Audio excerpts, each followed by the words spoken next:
Hello friends, welcome to your own channel daily stock. तो दोस्तों, इस वीडियो में मैं आपको बजाज कंज्यूमर के शेयर का एनालिसिस बताऊंगा और ये भी बताऊंगा कि क्या अब आपको बजाज कंज्यूमर के अंदर इन्वेस्टमेंट करना चाहिए या नहीं। तो इसकी पूरी जानकारी आपको इस वीडियो में मिलने वाली है, तो आप इस वीडियो को एंड तक जरूर देखिएगा। और दोस्तों, अगर आपको रोज इसी तरीके की अपडेट चाहिए तो आप प्लीज़ हमारे चैनल को जरूर सब्सक्राइब कर दीजिएगा, क्योंकि आपको रोज ये सारी अपडेट्स हमारे चैनल के ऊपर मिलने वाली है। तो चलिए शुरू करते हैं। तो देखिए, सबसे पहले हम बात करेंगे कि बजाज कंज्यूमर काम क्या करता है। तो देखिए, बजाज कंज्यूमर एक एफएमसीजी कंपनी है जो कि फास्ट मूविंग कंज्यूमर गुड बनाता है। और देखिए, जो इसका मेन प्रोडक्ट है, मतलब जिससे इसको अच्छा खासा रेवेन्यू मिलता है, वो है इसका बजाज आलमंड ऑयल।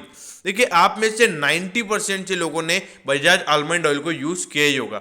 मतलब मैं जानता हूँ, क्योंकि मैं ऑलमोस्ट जितने भी घर में गया हूँ वहाँ पे बजाज आलमंड ऑयल होता ही है। तो इसका ब्रांड वैल्यू कुछ ऐसा है कि लगभग 90% of India population is using Bajaj almond oil.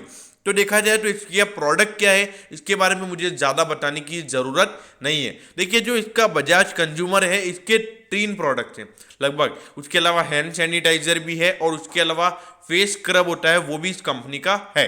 और अराउंड 6 टाइप्स ऑफ ऑयल इस कंपनी बनाती है। देखिए, एक तो बजाज आलमंड ऑयल है ये, उसके अलावा 5 ऑयल और है इनके प्रोडक्ट पोर्टफोलियो के अंदर।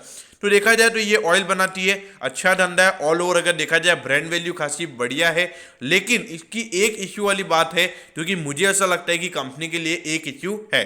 देखिए, इसका अगर हम प्रोडक्ट पोर्टफोलियो देखेंगे, मतलब इतने ज़्यादा प्रोडक्ट कंपनी बेच सके इतने प्रोडक्ट उनके पास नहीं है। लेकिन देखिए, अभी वो काम कर रहे हैं, उनके और प्रोडक्ट बनाने का काम कर रहे हैं। अब कंपनी को भी पता चल गया है कि वो सिर्फ 3-4 प्रोडक्ट के ऊपर रिलाय नहीं कर सकते, क्योंकि आने वाले समय में, क्योंकि अभी भी अगर आप देखोगे तो कंपटीशन बहुत ज़्यादा है। अगर कंपनी बजाज आलमंड ऑयल यहाँ पर कंपनी बना रही है, तो उसके अलावा दूसरे और भी ऐसे फर्म्स हैं जो भी ऑयल बनाते हैं। तो देखा जाए इस सेक्टर में पहले से कंपटीशन ज़्यादा है। तो अगर कंपनी को आने वाले समय में अच्छी ग्रोथ दिखानी है, तो कंपनी को अपने प्रोडक्ट पोर्टफोलियो को बढ़ाना होगा। क्योंकि अगर कंपनी प्रोडक्ट पोर्टफोलियो को बढ़ाएगी, तभी उनका एक अच्छी खासी ग्रोथ हमको देखने को मिलेगी। क्योंकि अगर आप अभी देखोगे तो 70 से 80% का जो इसका रेवेन्यू कॉन्ट्रीब्यूशन है, वो आता है अपने बजाज आलमंड ऑयल से।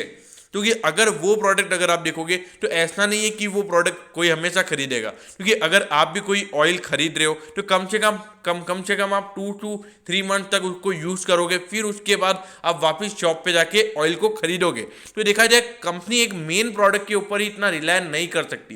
कंपनी के पास एक डाइवर्सिफाइड प्रोडक्ट पोर्टफोलियो होना चाहिए, जिससे कंपनी आगे वाले, मतलब जो आने वाला समय है, उसमें अच्छे से ग्रो कर पाएगी। क्योंकि अगर कोई प्रोडक्ट कंपनी का नहीं बिक रहा है, तो दूसरा प्रोडक्ट बिककर कंपनी का अच्छा वहाँ पे रेवेन्यू जनरेशन हो सकता है।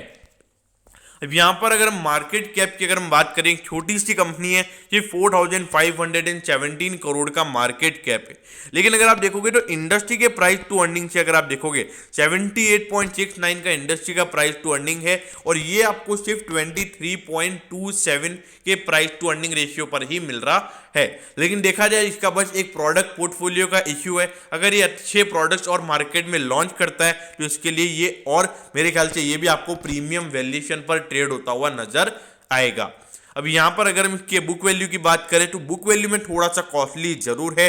6.95 टाइम्स पे ये शेयर अभी ट्रेड हो रहा है। लेकिन अगर आप देखोगे, ऑलमोस्ट जितने भी एफएमसीजी स्टॉक्स है, वो लगभग इतने वैल्यूएशन पर ही ट्रेड होते हैं। अब यहां पर अगर हम ग्रोथ की अगर हम बात करें, तो देखिए, यहां पर जो रेवेन्यू है वो करोड़ में ही है। मतलब 1000 करोड़ में अभी तक कंपनी का रेवेन्यू नहीं आया है। तो अगर आप यहां पे देखोगे तो 17 करोड़ की ग्रोथ हमको यहां पे देखने को मिली थी। मतलब अराउंड 20% की ग्रोथ यहां पे रेवेन्यूज में देखने को मिली। फिर उसके बाद यहां पे 2019 में कंपनी ने बहुत अच्छा परफॉर्मेंस किया, लगभग 80 करोड़ का यहां पे हमको रेवेन्यू ग्रोथ देखने को मिला। तो एक अच्छी ग्रोथ यहां पर कंपनी ने दिखाई थी। लेकिन अगर हम देखें तो उसके बाद में, सॉरी, ये 20% नहीं है, ये 2% है। उसके बाद 8 to 9% की ग्रोथ हमको रेवेन्यू में देखने को मिली। लेकिन 2020 में हमको कंपनी की जो सेल्स है, जो कंपनी का रेवेन्यू है, वो कम होता हुआ नजर आया है। तो लेकिन आप यहाँ पे आप एक पैटर्न को देखिए, कंपनी का जो रेवेन्यू है वो 835 से लेके 935 करोड़ के बीच में ही है अगर हम पिछले 4 साल का देखें तो ये एक प्रॉब्लम है जो कि है लैक ऑफ प्रोडक्ट्स, मतलब कंपनी के पास प्रोडक्ट की कमी है, इसकी वजह से कंपनी ज़्यादा ग्रो नहीं कर पा रही है। यहीं पर अगर मैं प्रॉफिटेबिलिटी की अगर मैं बात करूं तो देखिए 218 के बाद कंपनी का प्रॉफिट 211 करोड़ का हो गया, फिर 221 करोड़ का हो गया, फिर 184 करोड़ का हो गया। तो देखा जाए पिछले साल और प्रॉफिट गिर गया। तो देखा जाए पिछले 4 साल का परफॉर्मेंस अगर हम देखें तो कांस्टेंट परफॉर्मेंस है, मतलब ना तो ज्यादा ग्रोथ है ना तो हमको डिक्लाइन देखने को मिल रहा है, एक कांस्टेंट परफॉर्मेंस है, मतलब जैसा परफॉर्मेंस कंपनी पहले कर रही थी वैसे ही आगे कर रही है। तो मतलब कंपनी के जो नए कस्टमर्स है वो ऐड नहीं हो रहे हैं, मतलब जो पहले कंपनी के प्रोडक्ट खरीद रहा है वही बाद में आके प्रोडक्ट खरीद रहा है, जो कि यहाँ पे कंपनी का जो रेवेन्यू है वो यहाँ पर ऐसा बता रहा है। अब यहां पर अगर हम प्रमोटर्स की होल्डिंग की अगर हम बात करें तो 38% का स्टेक उनका है, ऑल्दो 38.04% है। लेकिन अगर आप देखोगे FIS का स्टेक इसमें कंपनी में खासा बढ़िया है, 22.55% का स्टेक इसमें FIS का है। और अगर हम DIS की बात करें तो उनका भी 17.75% का स्टेक इस कंपनी में है। और उसके बाद अगर हम रिटेल इन्वेस्टर जो जनरल पब्लिक है उनकी अगर हम बात करें तो 21.66% का स्टेक उनका है। तो देखा जाए शेयर होल्डिंग पैटर्न खासा अट्रैक्टिव नजर आता है। ऑल्दो यहाँ पर FIS का स्टेक इतना अच्छा है क्योंकि मेरे ख्याल से उनको ये स्टॉक में वो बुलिश है, इसीलिए उन्होंने इसमें इन्वेस्ट किया हुआ है।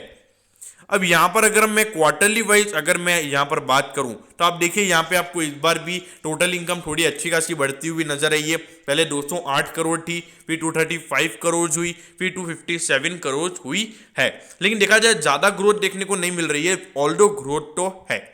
लेकिन उसके बाद अगर आप प्रॉफिटेबिलिटी देखोगे तो 54 करोड़, 56 करोड़, 57 करोड़, मतलब एक एक्सपोनेंशियल ग्रोथ जिसकी अगर हम बात करें तो वो यहां पर हमको देखने को नहीं मिल रही है। अब यहां पर अगर मैं रिटर्न ऑन इक्विटी की अगर मैं बात करूं तो देखिए 2018 और 19 में जो कंपनी का रिटर्न ऑन इक्विटी था वो खासा बढ़िया था।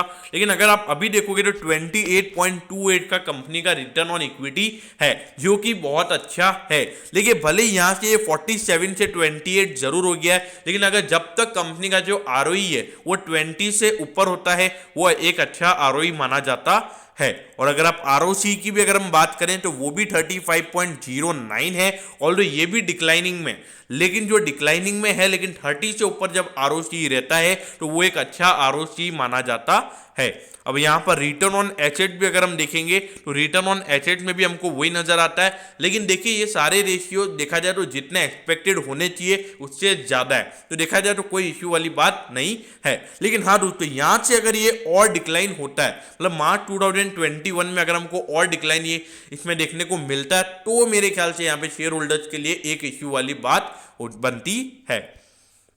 अब यहां पर अगर हम डेट टू इक्विटी की बात करें तो 0.03, बाद में 0.05 और अभी 0.03 है। तो देखिए कंपनी ऑलमोस्ट डेट फ्री है। अगर देखा जाए नी के बराबर कंपनी का डेट है, तो देखा जाए एक बियॉन्ड अगर एक FMCG फर्म है और अगर ये इनके पास डेट नी के बराबर रहता है तो कंपनी के लिए बहुत अच्छी बात है, क्योंकि आने वाले समय में अगर कंपनी अच्छी खासी ग्रो होती है तो जो भी पैसा कमाएगी तो सरप्लस भी रहेगा कंपनी के पास और अपने शेयर होल्डर्स को भी अच्छा पैसा दे सकती है डिविडेंड के फॉर्म में।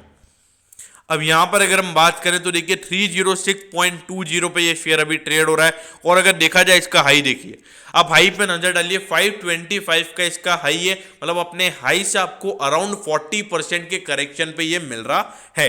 लेकिन देखिए दोस्तों जो कंपनी यहाँ पे देखा जाए तो मैंने आपको पहले भी बताया है कि देखिए कंपनी में जो ग्रोथ नजर आनी चाहिए वो ग्रोथ नजर नहीं आ रही है। लेकिन हाँ यहाँ पे कंपनी ने अभी जो मैं एक रिसेंटली स्टेटमेंट पढ़ रहा था कि अभी बजाज कंज्यूमर लगातार ये फोकस कर रहा है कि वो कौन से नए प्रोडक्ट्स और मार्केट में लॉन्च करे, क्योंकि वो एक ही प्रोडक्ट के ऊपर रिलाय नहीं कर सकते, ऐसा उनको भी पता है। लेकिन देखिए अगर यहाँ पर ये अच्छे खासे अगर ये 4 to 5 प्रोडक्ट्स और लॉन्च करते हैं और अपने प्रोडक्ट पोर्टफोलियो में 4 से 5 प्रोडक्ट्स और बढ़ाते हैं तो मेरे ख्याल से बजाज कंज्यूमर एक अच्छा इन्वेस्टमेंट ऑप्शन बन सकता है। तो जो भी यहाँ पे लॉन्ग टर्म इन्वेस्टर्स है जिन्होंने बजाज कंज्यूमर में इन्वेस्ट किया हुआ है ऑल्दो, तो देखा जाए मेरे ख्याल से इस प्राइस पर कोई बुरी बात नहीं है, क्योंकि इस प्राइस पे देखा जाए तो शेयर ना तो ओवर वैल्यूड है और नहीं अंडर वैल्यूड है। एक अच्छे वैल्यूएशन पर आपको ये शेयर मिल रहा है, मेरे ख्याल से बने रह सकते हैं। यहाँ से गिरने के चांसेस मेरे ख्याल से नीचे बराबर लग रहे हैं, लगभग 250 के प्राइस तक शेयर जा सकता है। उसके नीचे मेरे ख्याल से जाने की उम्मीदें अभी मुझे नजर नहीं आती है, क्योंकि देखा जाए ऑलमोस्ट इतने वैल्यूएशन पर तो ये शेयर ट्रेड होते हैं ही है। लेकिन हाँ, जो अब इसमें लॉन्ग टर्म इन्वेस्टमेंट अब करना चाहते हैं, जिन्होंने इन्वेस्ट किया हुआ है तो वो बने रहिए। जो अब इसमें इन्वेस्ट करना चाहते हैं तो मेरे ख्याल से जो जब तक कंपनी नए प्रोडक्ट्स लॉन्च नहीं कर लेती है तब तक मेरे ख्याल से आपको इसमें वेट करना चाहिए। अब मैं ऐसा क्यों बोल रहा हूँ, क्योंकि देखिए अभी कंपनी नए प्रोडक्ट कौन से लॉन्च कर रही है, उनका मार्केट शेयर कैसा हो सकता है, उस सेक्टर में कंपटीशन कितना है, हमको वहां पर भी ध्यान देना होगा। तो इसीलिए मेरे ख्याल से अगर मार्केट में अदर जो सेक्टर्स हैं, इसके जो अदर कंपटीटर्स हैं वो ज़्यादा अच्छे हैं। अगर आप देखोगे आईटीसी को देखोगे तो ऑल्दो उसका प्रोडक्ट पोर्टफोलियो इतना वाइड है कि उसका अगर एक धंधा अगर नहीं भी चलेगा तो भी उसका कोई ना कोई धंधा चल के उसको अच्छा खासा रेवेन्यू और प्रॉफिट मिल ही जाएगा। तो इसीलिए हमको ऐसी कंपनी में ही इन्वेस्ट करना चाहिए। तो दोस्तों मेरे ख्याल से तो अभी लॉन्ग टर्म इन्वेस्टमेंट को इसमें, मतलब लॉन्ग टर्म इन्वेस्टर्स को इसमें इन्वेस्ट नहीं करना चाहिए। तो दोस्तों मैं होप करता हूँ कि बजाज कंज्यूमर के शेयर का एनालिसिस आपको अच्छे से समझ में आ गया होगा। अगर आपकी कोई भी क्वेरीज हैं तो आप कमेंट सेक्शन में कमेंट कर सकते हो, मैं ज़रूर आपके कमेंट पर रिप्लाई करूँगा। तो दोस्तों अगर आपको वीडियो अच्छा लगा हो तो वीडियो को लाइक कर दीजिएगा और रोज इसी तरीके की अपडेट पाने के लिए चैनल को सब्सक्राइब करना ना भूलें। Okay, thank you, have a nice day.